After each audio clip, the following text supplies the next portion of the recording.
Arquea, explosiona y funde el acero. Se utiliza para fabricar el 50% de todos los productos y pone en manos del hombre el poder para construir rascacielos.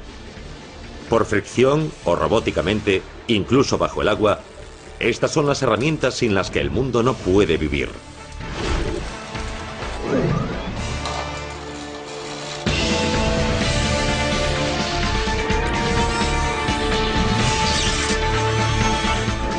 Maravillas modernas, el arte de soldar. Las Vegas, Nevada. Quizás en ninguna otra parte del mundo se derriba lo viejo tan espectacularmente como aquí.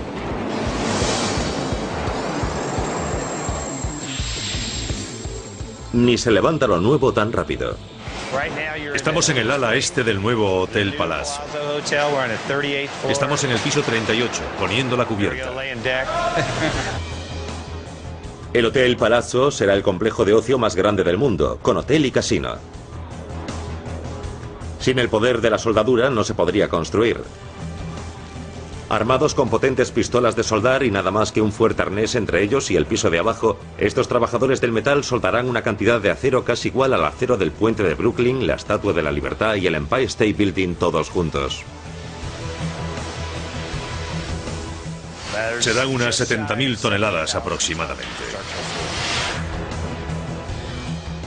La adrenalina aumenta rápido para los soldadores a semejantes alturas. Y usando tanta electricidad, el peligro es real. Esta máquina en concreto funciona en fase 483. Se alimenta con 200 amperios. A 480 si cometes un error, mañana no estarás aquí. Por definición, la soldadura es juntar dos piezas diferentes de un material mediante una alta energía. Ningún otro método de unión produce una juntura más directa y poderosa. Todos los otros métodos, ya sean clavos, tornillos, incluso las colas o adhesivos, necesitan un material extra para realizar la unión. En el caso de las uniones por soldadura, se juntan dos piezas y se sueldan entre ellas. Es una forma muy eficaz de unir materiales.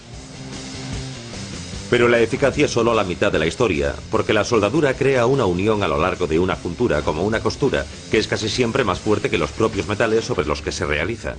La resistencia del material con el que se suelda es mayor que el material que estamos soldando. Con una buena soldadura, el material puede romper antes de que rompa la soldadura. La fuerza de esta resistencia va más allá de la superficie y se introduce varios átomos en el acero. Cada átomo de la viga posee electrones que lo rodean formando lo que se llama nube de electrones. Cuando un soldador aplica un calor intenso, los átomos se agolpan con tanta fuerza que comienzan a compartir una única nube de electrones. Ahora esta nueva molécula es más poderosa en conjunto que por separado. Durante muchos siglos, la única forma de conseguir estas soldaduras era con un horno y un martillo. Un proceso conocido como fragua de fundición.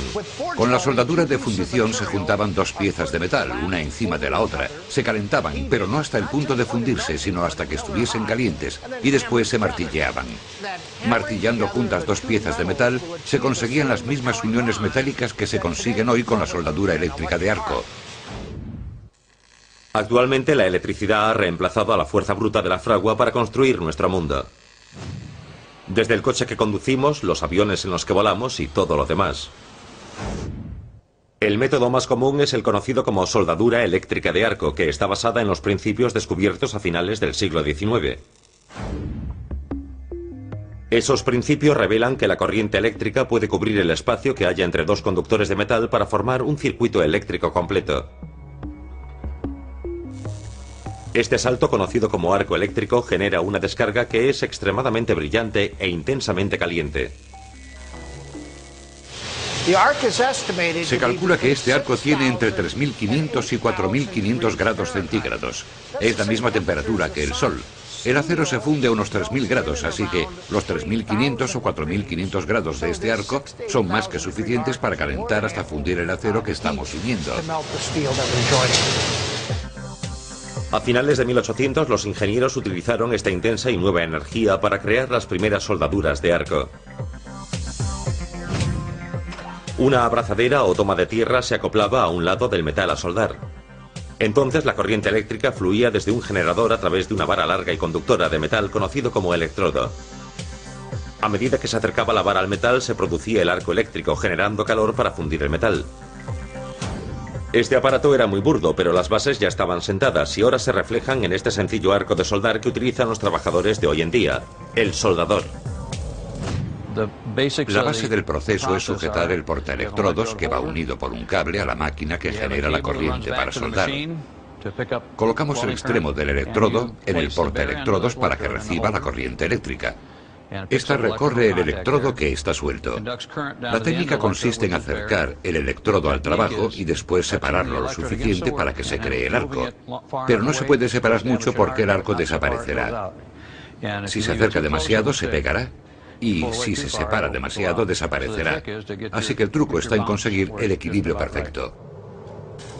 Cuando se ha logrado el arco y se posiciona cerca de las piezas de metal, el calor intenso provoca que tanto el electrodo como el metal, a lo largo de la costura, se fundan y generen lo que se conoce como la charca. Hasta que se endurezca, esta charca debe ser protegida incluso del aire que respiramos. El aire que respiramos contiene un 80% de nitrógeno y un 19% de oxígeno. Es realmente bueno para respirar, pero no es bueno para el metal líquido. Es como disolver azúcar en café caliente. Así se disuelven estos gases en el metal líquido. Cuando el metal se solidifica, el gas se filtra y puede producir agujeros en la soldadura.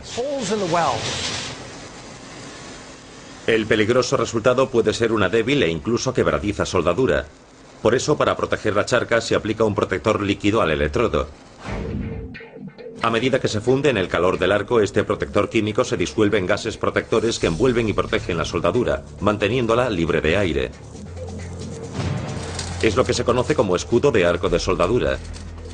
A medida que avanza la tecnología, esta protección adquiere más importancia.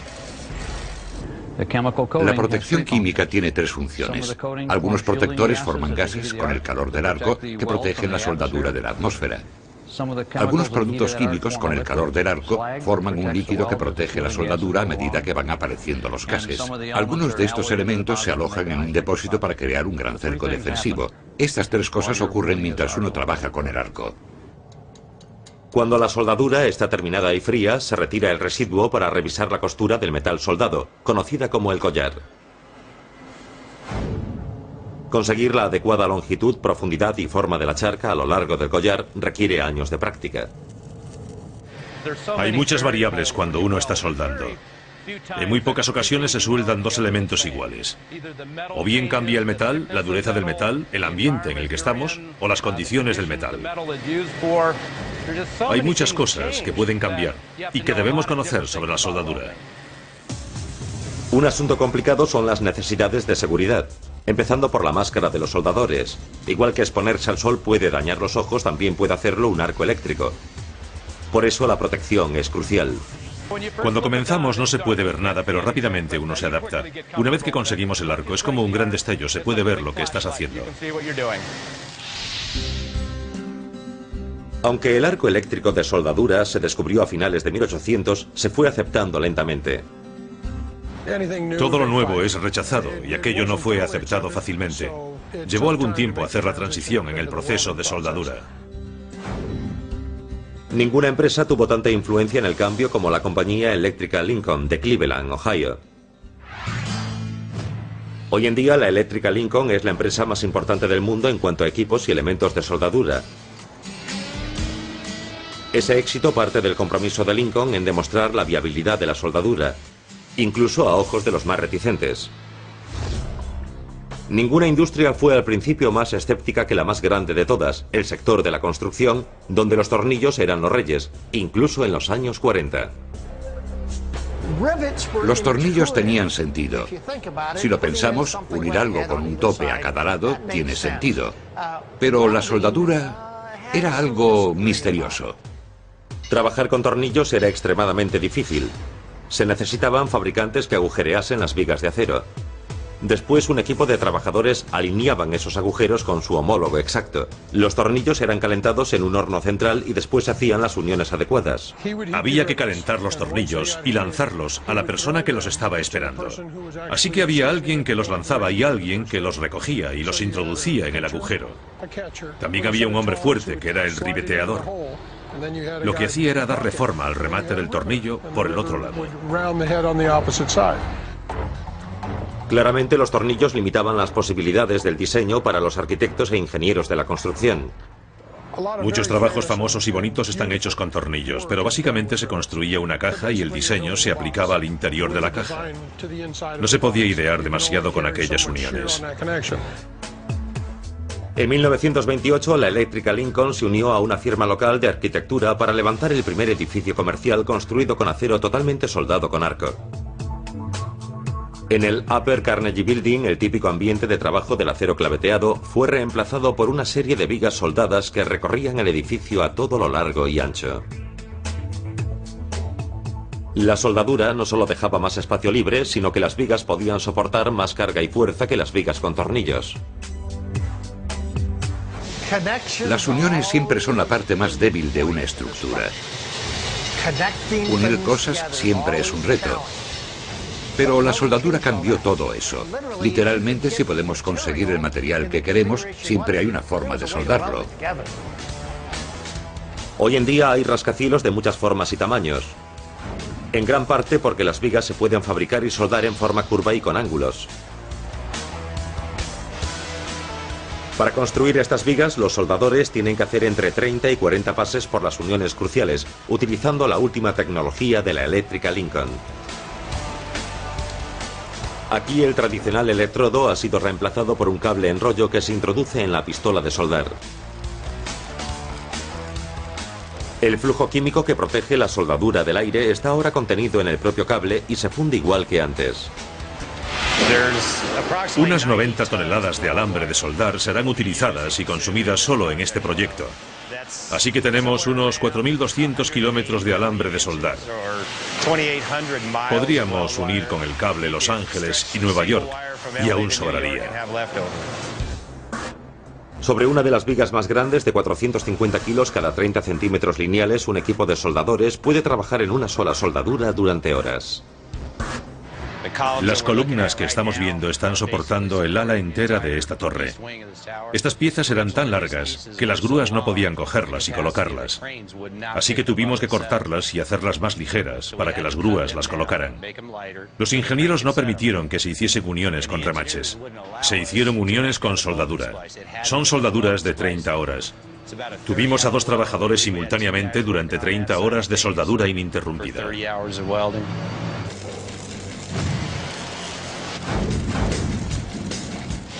La soldadura permite a arquitectos e ingenieros idear sueños mayores y construir puentes más largos y rascacielos más altos. Y pueden hacerlo de forma más fiable y segura. Pero al cabo del día, esos grandes sueños son tan sólidos como esos trabajadores del metal que trabajan unidos. No somos jefazos, no nos levantan monumentos, pero cuando uno mira al horizonte, somos los trabajadores del metal, los que hemos cambiado su aspecto. El arco eléctrico no es la única forma de hacer una soldadura. De hecho, algunas son una verdadera explosión.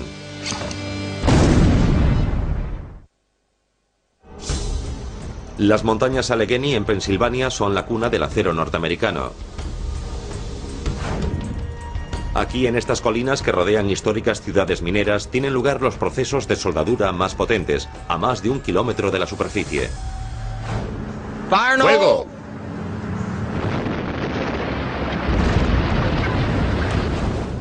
Se le llama soldadura de explosión. Y con una fuerza calculada en millones de kilos por centímetro cuadrado, la soldadura por explosión hace lo que ningún otro método de soldadura puede hacer: unir prácticamente cualquier trozo de metal, no importa el tipo o su composición. La soldadura por explosión permite que metales muy diferentes como el aluminio, el acero al carbono, la aleación de metal, el acero inoxidable o aleaciones de cobre puedan ser soldadas unas a otras. El resultado es una pieza única llamada el paño. Combina las mejores características de cada metal. Donde haya calor, presión intensa y líquidos o gases corrosivos, allí habrá paño. Puede ser una columna, un acumulador de calor, un tanque, pero cuando vemos un complejo químico o una refinería de petróleo, seguro que allí hay un montón de paño de metal. Para crear una soldadura de explosión se juntan dos grandes piezas de metal, una encima de la otra, y se cubren con un potente explosivo.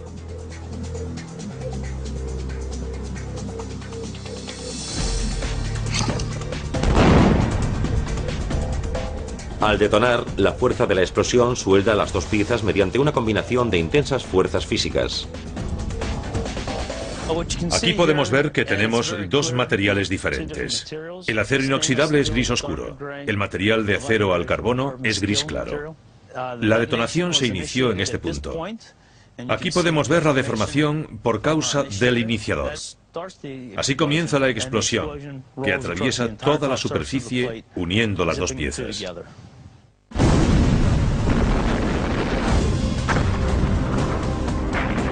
Nadie podía pensar que un proceso tan violento podría ser tan controlado y manejable de no haber sido por la devastación y los estragos de la Primera y Segunda Guerra Mundial.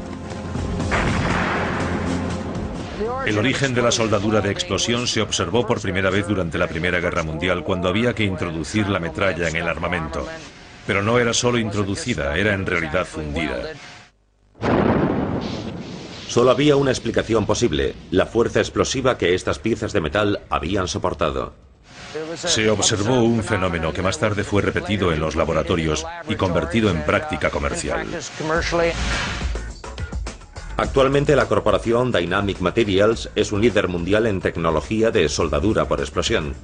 Aquí los descubrimientos surgidos de los viejos campos de batalla se refinaron hasta convertirlos en una ciencia exacta. El proceso de soldadura por explosión comienza tan pronto como las piezas de metal llegan a la planta principal de Dynamic Materials en las afueras de Pittsburgh, Pensilvania. Para maximizar la fuerza de explosión de la soldadura, las superficies de cada plancha son limpiadas lo más uniformemente posible. Es un proceso que elimina todo el polvo, el óxido y otros restos de la superficie. Entonces ya están listas para ser empaquetadas en un bloque, lo que deja las placas posicionadas para la explosión. Para construir el bloque, la placa más fuerte y más densa se coloca boca arriba. A partir de ahora, esta placa será identificada como el refuerzo. Pequeños separadores de metal del mismo peso se colocan sobre la superficie del refuerzo en una rejilla uniforme. Estos separadores mantendrán el hueco entre el refuerzo y la segunda placa que se sitúa encima. Esta segunda placa es más fina que el refuerzo y se llama el ropaje.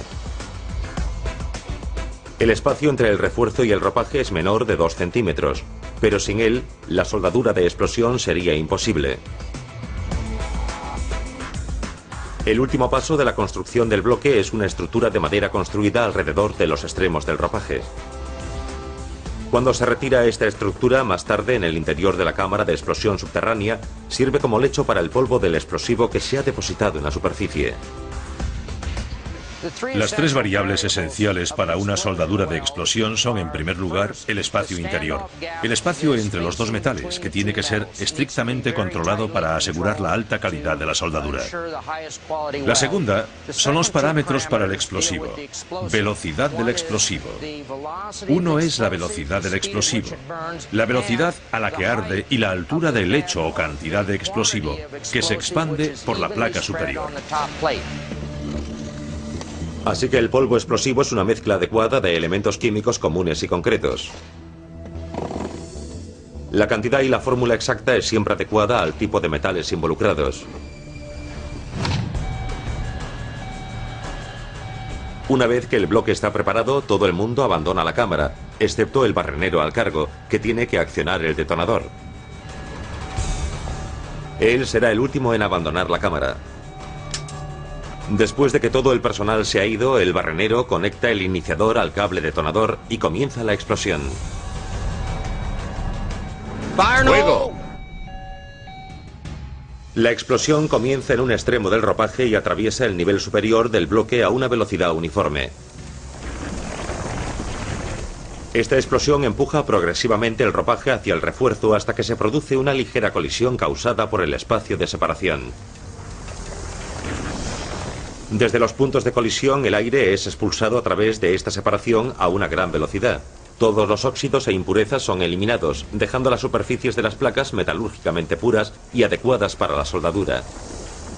Cuando se juntan el refuerzo y el ropaje, se crea una soldadura casi instantánea a lo largo de toda la superficie de la placa.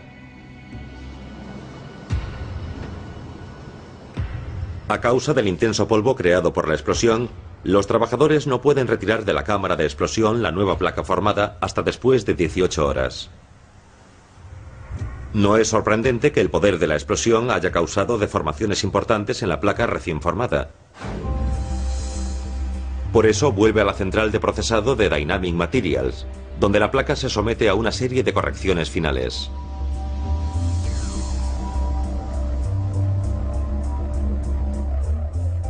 Estas incluyen calentar la placa en un horno para suavizar los metales. Esto libera el estrés de la fuerza del impacto de la explosión.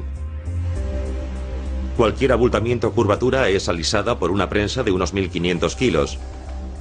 Y para placas más delgadas, se utiliza una serie de rodillos llamados niveladores. Finalmente, antes de que el material sea enviado, se realizan distintas pruebas para asegurarse de que se ha producido una sólida soldadura entre las dos placas. Se hacen muchas pruebas porque estos metales van a estar sometidos a presiones muy elevadas. Los daños pueden ser muy graves si hay un fallo. Por eso los propietarios de grandes plantas, de fábricas químicas y de refinerías de petróleo están muy preocupados de que los materiales sean exactamente lo que ellos han pedido. No hay lugar para el error. Una vez que el material ha demostrado que cumple los requisitos, ya está listo para ser enviado al cliente. Pero la soldadura por explosión no es la única que es arriesgada, y puede parecer sencilla comparada con la soldadura a 100 metros bajo la superficie del océano.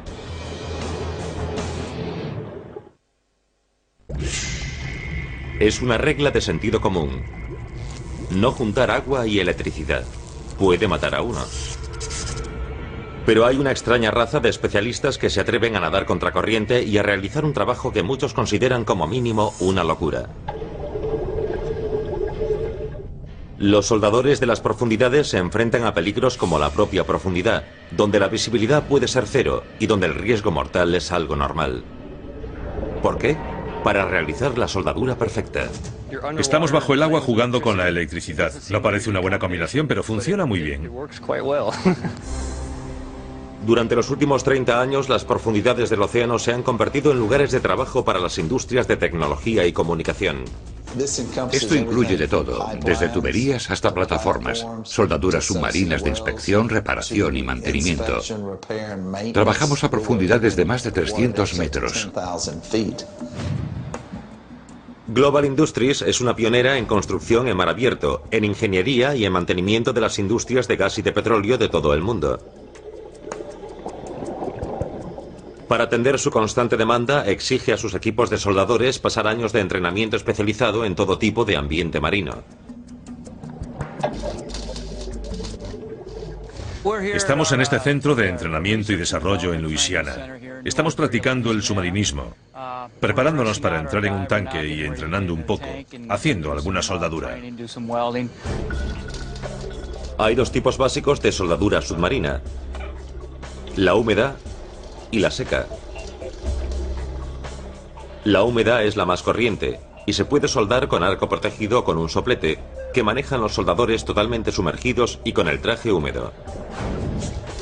El electrodo es submarino y está insertado en una varilla protegida por una manguera. El arco eléctrico arde igual que si estuviese en un ambiente seco, porque el agua es igual de conductiva. Del mismo modo, el protector submarino del electrodo protege la soldadura de la contaminación del agua. Por si alguien se lo está preguntando, estos guantes de goma son la única protección que hay entre el soldador submarino y una descarga eléctrica. Si hay un agujero en el guante y agarras una varilla como esta, tendrás una buena sensación que te llegará hasta la boca. Afortunadamente, las posibilidades de un shock fatal son pocas, porque el equipo de soldadura trabaja con corriente continua, que es mucho menos peligrosa que la corriente alterna, que es la que hay en nuestros hogares. Comprobando. Para vestir bien a un soldador submarino, otros 2 soldadores actúan como ayudantes, vigilando y comprobando todas las piezas del equipo, incluido el casco. El casco no solo proporciona aire para respirar, también es una máscara de soldadura que protege sus ojos de la intensa luz del arco. Tiene una lente que es la que utiliza el buceador cuando va a comenzar a trabajar. La retira cuando ha terminado la soldadura para ver lo que está haciendo. Una vez que el soldador está vestido, se introduce con mucho cuidado en el agua y se dirige hacia el fondo del tanque. Desde el mismo instante en que se pone su casco, el soldador está en comunicación constante con la sala de control mediante un sistema de vídeo y audio. Comprobando. 1, 2, 3. ¿Me recibes, John? 4, 5, 6. Alto y claro. Bien, comienza la soldadura. De acuerdo, allá vamos. El entrenamiento no solo sirve para aprender cómo producir y mantener un arco, también deben ser capaces de conectar todo su equipo, incluido el electrodo. Una vez en el agua, la varilla se inserta en el portaelectrodos. La varilla todavía está fría porque la sala de control aún no ha conectado la electricidad. Cuando el buceador está preparado para soldar, pide que se efectúe la conexión. Roger, ¿la puedes activar? Activándola. Como cualquier soldador de superficie, el submarinista debe ser un maestro en concentración y estabilidad. Hay muchas cosas que pueden interferir cuando uno está soldando. Simplemente la corriente del océano te puede empujar. A muchos buceadores les gusta agarrar la varilla con la mano porque eso les da seguridad. Si te mantienes a mucha distancia de donde estás trabajando, no se puede tener la sensación que se necesita.